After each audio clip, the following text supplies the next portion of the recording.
Fala, minha galera que acompanha a Escola da Fortuna. Bom, hoje nós vamos fazer uma análise de uma empresa que é muito pedida, né, que é a EDP, né, que é Energias Brasil, tá? Bom, primeiramente vou pedir para vocês, para quem não se inscreveu no meu canal ainda, se inscrever, ativar lá o sininho também, né, para poder sempre receber as notificações quando tiver um vídeo novo. Então, estou fazendo uma série de análises de várias empresas, principalmente as empresas que são as mais pedidas, né, através das redes sociais. E hoje nós estamos aqui avaliando uma empresa que é bem tranquilinha, né, de se avaliar, não tem muito mistério também. Uma empresa estável, que geradora de caixa estável, que tá quase sempre dando lucro, né, e tem uma boa gestão. A princípio parece ter boa governança corporativa, né, enfim. Então, o que que a EDP faz, né? A EDP é uma empresa de energia que atua nas três frentes, né? Que é a geração de energia, distribuição e transmissão, tá? Então ela faz tudo, tá? Então hoje você tem, por exemplo, as empresas de transmissão em meio ao problema do Covid-19, são as empresas que menos estão sofrendo, né? São as que menos desvalorizaram, porque a transmissão é a área de negócio de energia que será menos afetada, porque transmissão eles são remunerados pela oferta, né, da estrutura de transmissão de energia. Tá? Então, ele não impacta diretamente a questão da queda na demanda. Tá? Então, até separei um estudo aqui também, né, e depois eu vou disponibilizar lá para a galera do Telegram e os meus mentorados. Então, para quem ainda não está lá no meu Telegram, né, no nosso grupo do Telegram, não deixe de participar, tem um link lá, né, o link está lá na minha bio no Instagram, tudo bem? Então lá a gente discute, vocês têm a oportunidade de fazer perguntas e uma vez por mês a gente também está fazendo encontros, tá? Encontros mensais para poder trocar ideia com a galera, tirar dúvidas, é mais uma oportunidade para a gente fazer análise, estudar o mercado, tá? Então tem muita coisa gratuita também, mas obviamente quem quer se aprofundar nos conhecimentos e ter os benefícios de ter recomendações de ações do Brasil exterior e etc., né, aí tem que participar da mentoria. Tudo bem? Então vamos lá. Aqui tem um texto Impactos Coronavírus no Setor Elétrico Brasileiro. Foi escrito por um pesquisador e um professor, né, que são especialistas na área do setor elétrico, que é o Nivaldo de Castro e o Roberto Brandão. E aqui eles vão explicando, né, como que o setor vai ser impactado em tempos de Covid-19, tá? Então ele tem um trecho aqui que eu separei para vocês, ó, esse trecho aqui, tá? E fala, ó, o segmento de distribuição será o mais afetado diretamente pela recessão. Somam-se dois impactos negativos: a perda de mercado pela migração de consumidores cativos para o mercado livre, rápida e subsidiada expansão de geração distribuída. Né? O resultado líquido desses fatores será sobre a contratação das concessionárias, o que reduz o seu caixa, uma vez que a energia comprada não terá integralmente vendida, não será integralmente vendida, e possivelmente não haverá direito de repasse do custo de todo o excedente aos consumidores cativos. Né? E no segundo momento ele fala, ó, o cenário de redução, né, das distribuidoras tem um efeito estrutural negativo no segmento de geração, né, em relação aos futuros leilões de energia nova. Então, como você não tem demanda, né, lá na ponta, que é a distribuição, obviamente que vai diminuir a atratividade em projetos de geração, né? Porque o cara vai gerar energia para quê? Não tem para quem distribuir, né? Lá na ponta. Então, gerando impacto aí na cadeia como um todo, né? Com menos mercado, as concessionárias irão precisar de menos energia contratada via leilões, afetando assim a cadeia produtiva de energia eólica, solar, termoelétricas, etc. Né? Por exemplo, os leilões para a recontratação de energia termoelétrica, que será realizado no final de abril, ou seja, já deve estar ocorrendo agora, né? Firmando os contratos por 15 anos a partir de 2024 2025, deve ter procura reduzida e muita competição. em função dos projetos cadastrados. Beleza? Então essa é a principal parte que eu queria tirar para você, mas eu vou disponibilizar esse PDF aqui. É um PDF rápido de 3 páginas, rapidinho de ler. Vou disponibilizar lá no grupo para vocês verem, tá bom? Então vamos lá, site Fundamentos. O que o site Fundamentos fala da Energias Brasil, né? Vamos ver aqui. Então, pô, os indicadores de rentabilidade são bons, né? Tem a margem bruta, margem EBIT, margem líquida, que é o que a gente dá mais importância, né?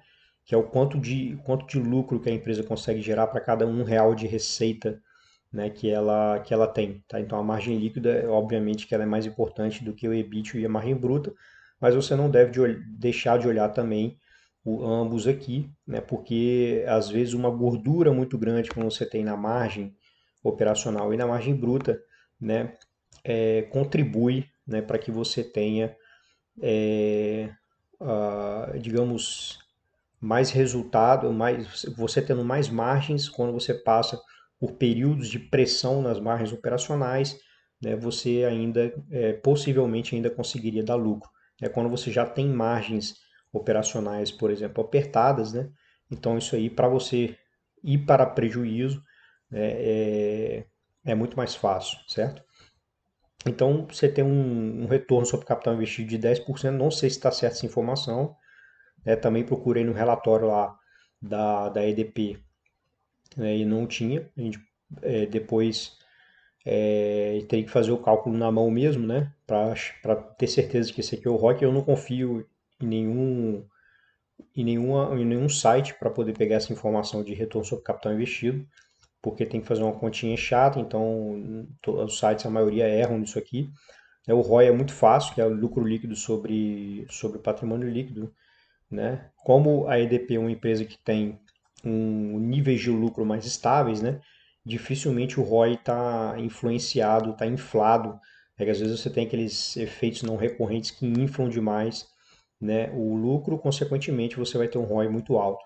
Mas no caso da EDP, que é uma empresa mais tranquila, mais estável, dificilmente esse ROI aqui ele está impactado por alguma coisa que deveria acender uma bandeirinha vermelha aí de atenção para a gente, tá bom? Então, é uma empresa que nos últimos 5 anos aí cresceu, né?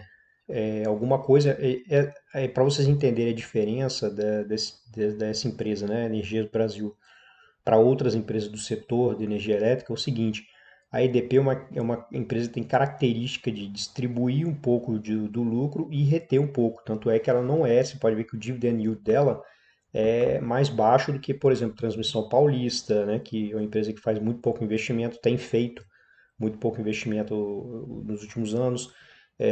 Taesa também é outra que tem um dividend yield bem mais alto, né, que também distribui, né, todo o lucro, tá? Então é natural que a EDP fique meio termo, né? Como ela retém uma parte do lucro para poder continuar crescendo, né? Caso contrário, talvez nem isso aqui ela conseguisse crescer, né? Nem 12%, talvez crescesse 5% ou até menos. Então ela apresenta aí algum crescimentozinho e todos os indicadores de precificação dela estão tranquilos, né? Você vê que é uma empresa, você poder comprar uma empresa que ainda cresce alguma coisa, né? Por um preço-lucro abaixo de 10, né? É um investimento. É óbvio que você tem que fazer uma análise mais profunda, mas a princípio, né, parece ser um excelente negócio, né?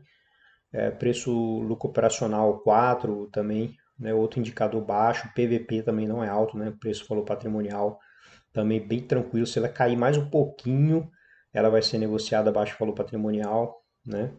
EBITDA, Enterprise Value EBITDA também tá com um valor tranquilo, né? E vamos lá, vamos ver como é que é a evolução da receita. Ó, tá vendo? Como eu falei para vocês que é uma empresa, né, que cresce ainda, tá vendo? Ó? Então, em termos trimestrais, né, ela faturava aí pouco mais de 1 bilhão por trimestre lá em 2010. Hoje em dia ela já está lá na casa de 4 bilhões e cacetada, né, por trimestre, né?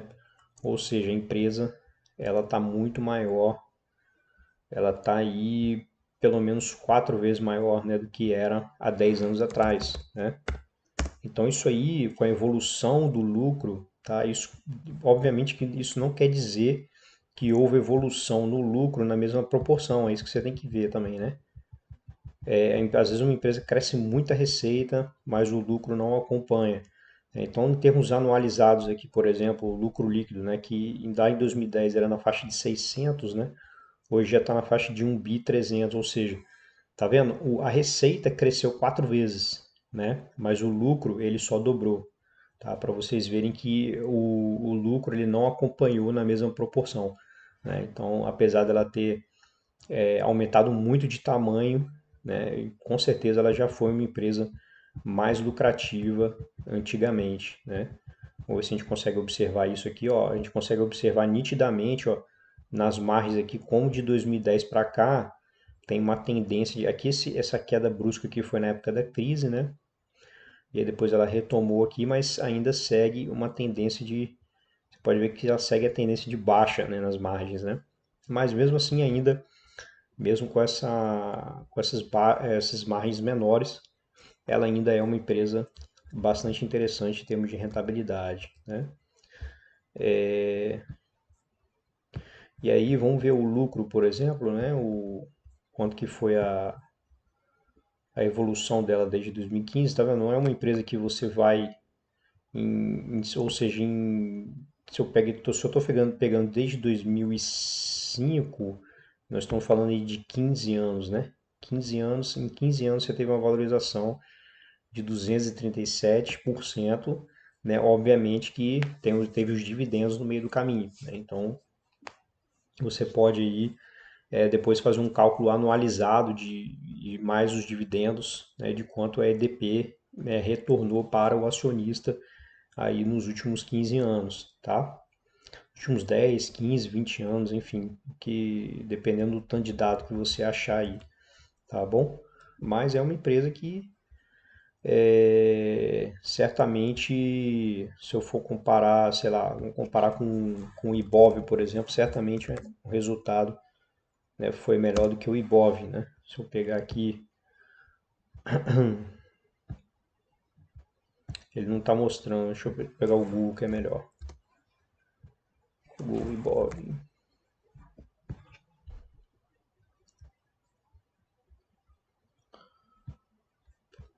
Ó, o Ibov aqui, se eu pegar de 2006, né, para cá, o Ibov valorizou 90%, né? Ou seja, a EDP deu um retorno mais de 2 vezes melhor, né? Um retorno em termos de valorização, tá? Da ação. Fora que os dividendos, que certamente os dividendos também, né, da EDP deve ter sido acima da média do Ibovespa, tá? Então, beleza, eu vou fechar isso aqui, vou fechar isso aqui. A gente já conseguiu ver mais ou menos também o site de fundamentos, né? O que tem de interessante. Aqui a gente está um relatório, eu já abri o relatório do último trimestre aqui. Esse aqui, antes da gente ir para o relatório trimestral, aí tem aqui um release operacional do primeiro trimestre de 2020. Já é a EDP, como já fechou o primeiro trimestre, ela conseguiu já apresentar alguns dados operacionais, não tem nenhum dado em termos de receita, de custo, de lucro, nada disso. É só uma prévia, né, do que vai vir no balanço, né, em termos, então, tipo, ela já consegue te falar, ó, o volume de energia distribuída reduziu 5,1%, né? A gente já teve aqui um certo impacto, né, do Covid, né, que teve em março já teve a paralisação, né, da economia, então certamente já teve um impacto aqui, mas acredito que o segundo trimestre vai ser o trimestre mais complicado para a maioria das empresas, né?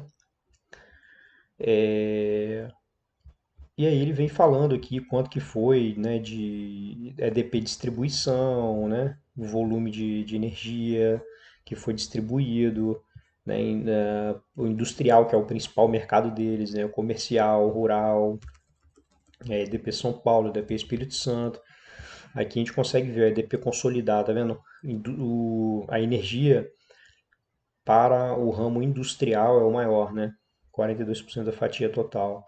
E o residencial depois o mais importante, né? Comercial vindo no terceiro mais importante, né? E esse padrão segue mais ou menos no EDP São Paulo e EDP Espírito Santo, tá? Mais ou menos não muda muita coisa não. Então vamos lá analisar algumas coisas do quarto trimestre, né, de 2019. Esse tipo de empresa aqui, pessoal, igual eu não vou nem entrar em detalhes de valuation com eles, não, com essa empresa não, porque é uma empresa que ela é muito tranquilo de avaliar por múltiplos, né? Que é o que a gente está fazendo lá no site Fundamentos. Então, assim, como é uma empresa que a gente tem previsibilidade de receita, de fluxo de caixa operacional, né, de lucro líquido e tudo mais, EBITDA, etc., a gente, o que está refletido nos múltiplos ali, né, já caracteriza uma empresa, né, que está sendo negociada a um preço bastante justo, né? Na minha opinião, até abaixo do justo. Então é uma oportunidade, por mais que a gente tenha problemas aí com o Covid-19, por mais que o balanço das empresas sofram, né, nesse ano de 2019, nesse ano de 2020, desculpa, a gente depois vai ter a retomada, né, e como eu já expliquei para vocês, né, não é por causa de um ano que o resultado vai ser ruim que você acaba com todo o valor de uma empresa, né? Então, foco no longo prazo, aproveita para comprar as ações com desconto, interessante, né? E, essa ação aqui, uma vez que você compra barato, dificilmente é uma empresa que você não precisa ficar monitorando ali, não vai acontecer muita coisa, né? É uma empresa, digamos, de um setor altamente monótono, né?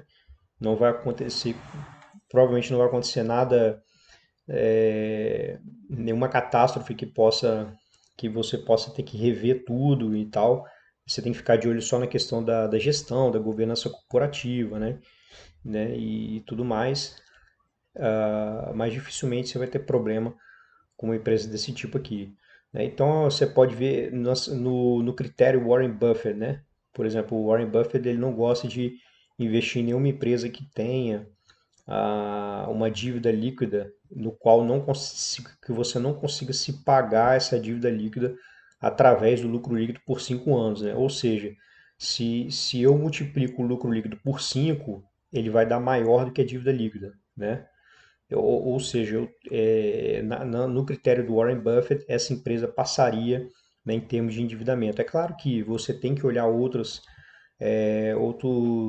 indicadores de endividamento também, como dívida líquida e EBITDA, né, no próprio site aqui você vai ver, né, a gente vai mostrar aqui para vocês que esse indicador está tranquilo, né? As classificadoras de risco, né, elas falam que se você tiver uma dívida líquida EBITDA de até 2,5, né, é considerado tranquilo, né? Acima disso já é considerado um pouco mais de risco. Então ela está dentro desse limite, né? Eu vou mostrar para vocês aqui. Então é tranquilo, né? O EBITDA gerado de 3 bilhões, né? Então você vê, ó, vamos voltar lá no site de fundamentos. Pô, a empresa.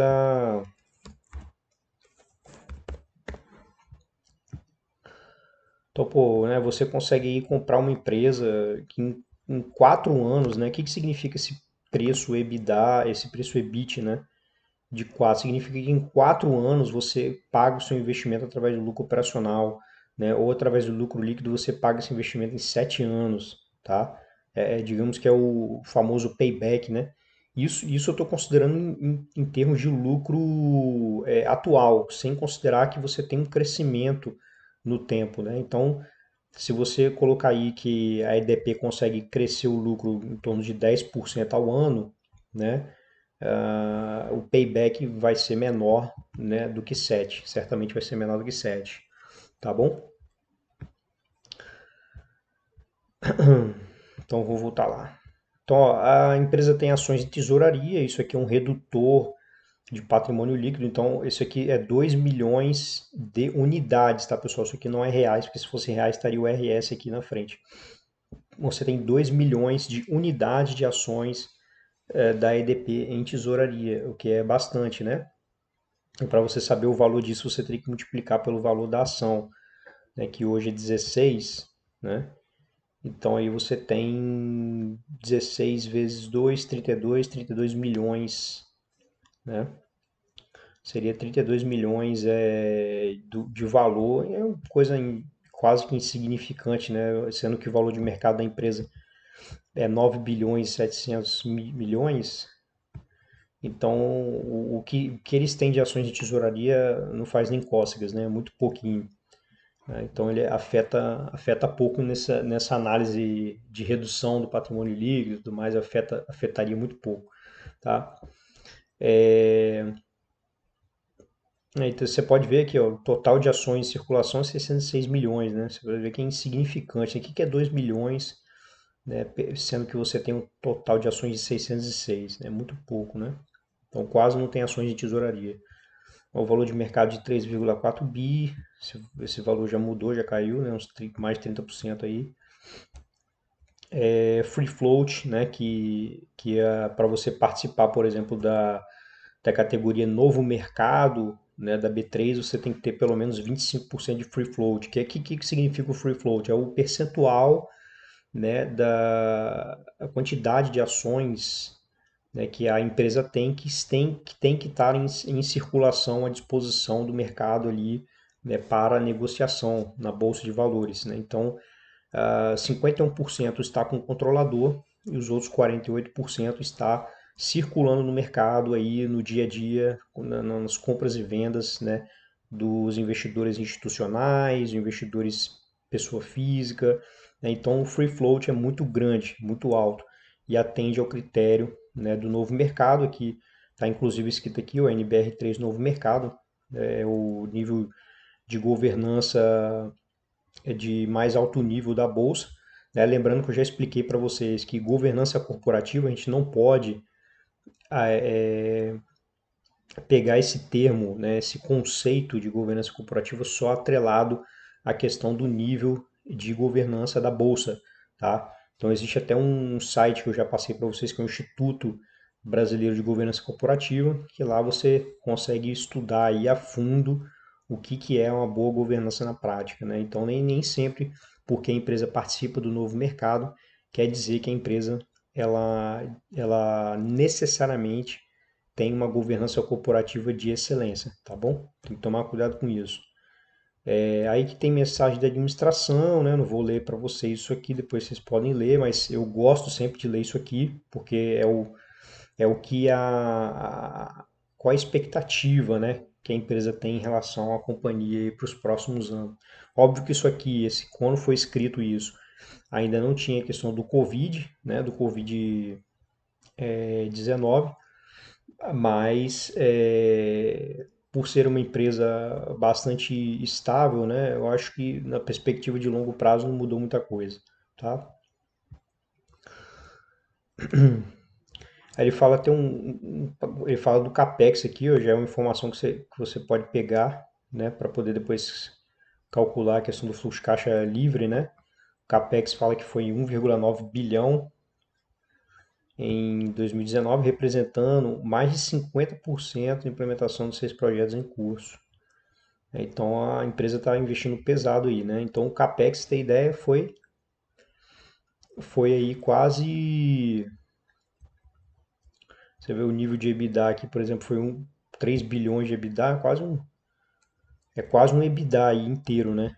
Capex aí, se fosse um pouco mais alto. Então teve bastante investimento esse ano, né? Vamos lá.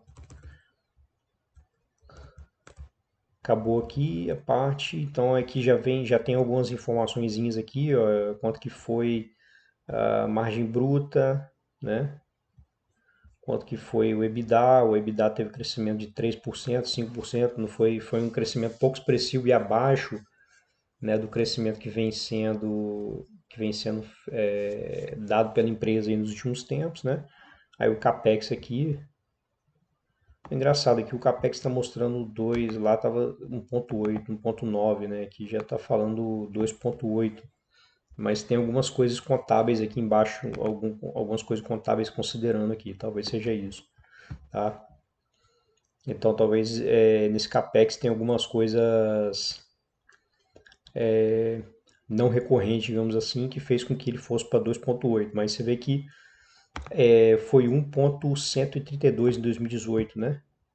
Se você considerar, mesmo se você considerando 1,9 bi, que é o que estava escrito lá em cima, já é um aumento bem considerável, né?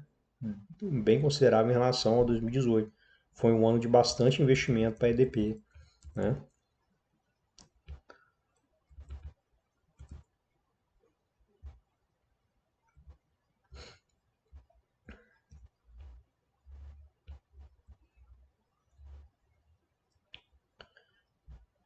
Aí ele vem colocando as informações por área, né, por exemplo, geração hídrica, geração térmica, distribuição, né, transmissão, ou seja, uma empresa muito ampla, né?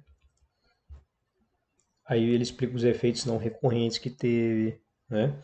Isso aqui é sempre importante nas análises, você ver os efeitos não recorrentes que podem ter influenciado na margem da companhia, né? Ou um crescimento exagerado no lucro líquido, que na verdade só foi efeito contábil, né? Alguma coisa assim. Então a margem bruta aumentou 22,2% no trimestre. Aí ele vem explicando aqui por que a margem bruta aumentou, né? Gastos gerenciáveis, ó, o gasto, por exemplo, com o gasto com pessoal diminuiu, tá vendo? Caiu 22, 23%, o material caiu também. Ou seja, a empresa está conseguindo manter os custos aí sob controle, né? O ruim é quando você vê a explosão de custos e despesas, né, maior do que a empresa está crescendo. Aí é preocupante, porque isso aí corrói as margens da companhia, né?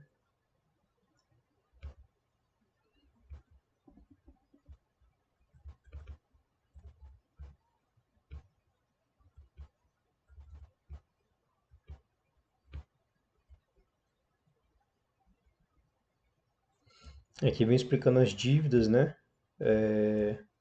Então a dívida em 2018 cresceu um pouco, né, mas natural, né, pelos investimentos que a empresa está fazendo, bastante investimento.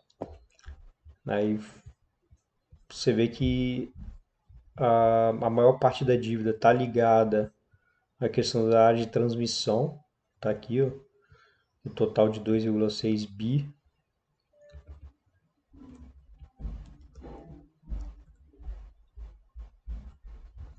Aí aqui você consegue ver, né, como está distribuída a questão da dívida, né? Taxa de juros de longo prazo, provavelmente algum financiamento do BNDES, isso aqui costuma ser, né, do financiamento do BNDES 12,3, um pré-fixado 1,4,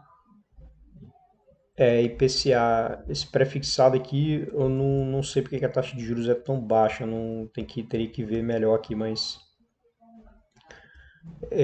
teria que ver melhor esse pré-fixado aqui, porque o custo médio da dívida do ano foi 8,4. Já vi empresas aí, a maioria das empresas que eu vejo 6% ao ano, né? 6%, 6,5%, ou seja, a meu ver, a EDP está saindo atrás em relação a isso aqui, né? Então, pô, quando você pega aí 2% a mais, né, de custo da dívida, você perde muito, né? Lembra aquilo?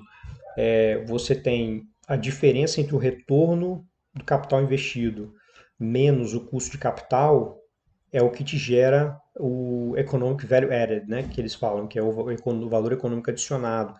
Então, quanto maior essa diferença entre o retorno do capital investido e, e o, e o custo e o custo de capital, na verdade não é só custo da dívida, né? O custo de capital você pega os dois juntos, né? Custo da dívida mais o custo de capital próprio. Mas enfim, o fato é que, pô, 2% a mais nesse custo médio da dívida, para mim, é ruim, é um ponto negativo, porque várias empresas, inclusive Braskem, né, que é uma empresa muito mais, está passando por um momento muito mais complicado, digamos assim, né, principalmente perante aos credores, tem um custo médio de dívida menor, tá? Em torno, se eu não me engano, em torno de 6%, né? E isso aí faz diferença na geração de valor, né, da empresa para os acionistas, tá?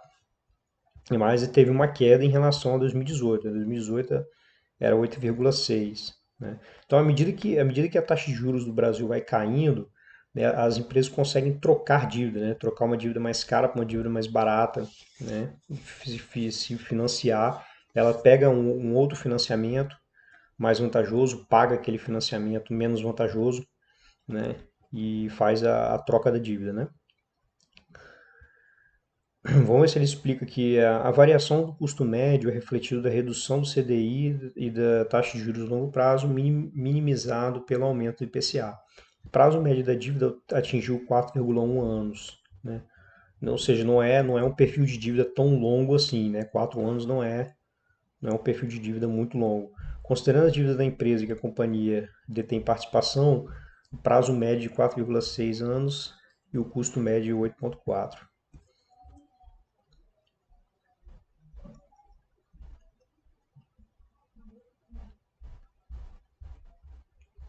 Aí daqui você pode tirar algumas informações para calcular o fluxo de caixa também, ó. Impostos, né?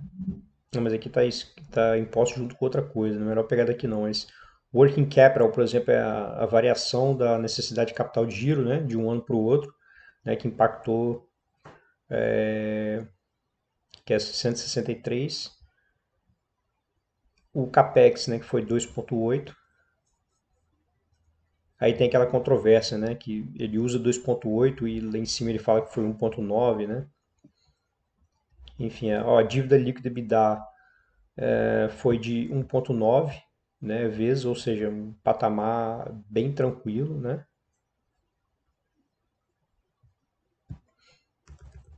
Patamar relativamente tranquilo de endividamento. Ainda mais tratando de uma empresa que tem uma geração de caixa bastante recorrente, né, e estável, né? Bom, é isso, pessoal. Acho que o principal acho que eu já mostrei para vocês aqui, né? E aí precisaria. Ah, uma coisa importante antes de a gente fechar, uma coisa importante que eu tenho que avisar para vocês sobre essas empresas. O que acontece? 2019 foi um ano de um marco muito importante em termos de mudanças contábeis, né? Teve um monte de coisas contábeis novas que foram aplicadas em 2019, né? De um padrão IFRS, que é o padrão europeu, né? Utilizado praticamente pelo mundo todo. Tem o padrão americano também está convergindo para o IFRS, mas tem algumas diferenças, né? Mas a questão é o seguinte: com essas mudanças que teve, as empresas estão apresentando, todo relatório tem um ajuste de alguma coisa, um EBITDA ajustado, né, ou um ex-IFRS, IFRS atual, como é que era antes e como é que era hoje, porque isso está causando um rebuliço total nas empresas, né? Principalmente as empresas de energia, né? Algumas empresas, por exemplo, transmissão, que estão fazendo muito investimento, né? Está tendo um capex muito alto para expansão, e isso aí está fazendo com que o capex, o que ela investe em capex está sendo julgado como receita. E aí você tem um aumento muito expressivo dos números da companhia, em termos de receita, em termos de lucro, EBITDA, etc. Esse é o balanço em relação ao balanço contábil, né? De acordo com as normas que têm que ser seguidas. Porém, eles vêm e mostram para vocês um balanço que chama o regulatório, né?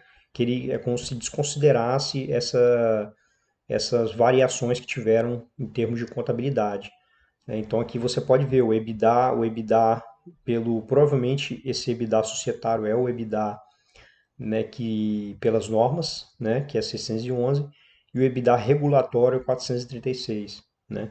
E aí ele está explicando aqui algumas coisas, né, o que é responsável por essa variação, né? Tá bom, pessoal? Então tem que ficar atento a isso aí, tá? Tem que ficar bastante atento a isso para poder não cair nessa armadilha. Por exemplo, a Loop 11, por exemplo, a Lupar é uma empresa que eu gosto muito, né? Se você for ver, o crescimento dela tá assim, bizarro, né? Só que, na verdade, esse crescimento não é um crescimento verdadeiro. Então você pode ver aqui, ó, foi exatamente 2019, ó, olha 2019 o que aconteceu. Todo o CAPEX começou a entrar com receita, ó, começou a explodir a receita da companhia aqui. Só que isso aqui não é verdadeiro, porque ela está sim fazendo investimentos, tá? Só que esses investimentos ainda não trouxeram resultado. Então, se você for ver o resultado regulatório da Lupar, o crescimento da Lupar está sendo um crescimento ínfimo lá, 5, 10%, alguma coisa assim, eu não lembro direito. Mas não é isso aqui, né? Não é 3 vezes maior igual está mostrando aqui, tá? Não é isso. Tá bom, pessoal? Então tomem muito cuidado, tá? Bom, é isso. Aí tem aqui o site Fundamentei, que na minha opinião, mais uma vez, né, mostrando essas informações aqui de fluxo de caixa livre, na minha opinião, não são confiáveis, né? Nenhum número está batendo aqui, na minha opinião. E aí o, o próprio fluxo de caixa livre mesmo, eu estava vendo, né? Só se você considerar 1,9 bi de capex, o fluxo de caixa livre vai ser positivo, né? Só que se você pegar o outro capex lá, que ele fala que é de 2,8, né? Ele já daria negativo, não daria nenhum fluxo de caixa livre positivo no ano. Só que eu usaria 1,9, eu não usaria 2,8, porque aquele 2,8 está cheio de informação ali, de coisas não recorrentes, né? Então, para mim, você acabaria influenciando o seu valuation, empurrando o valor da empresa para baixo, né? O valor justo. Tá? Mas, como eu falei, né, acho que nem há necessidade de fazer esse tipo de análise para essa empresa aqui, tá? Vamos simplificar as coisas também. Vamos ficar procurando cabelo em casca de ovo, como falam, né?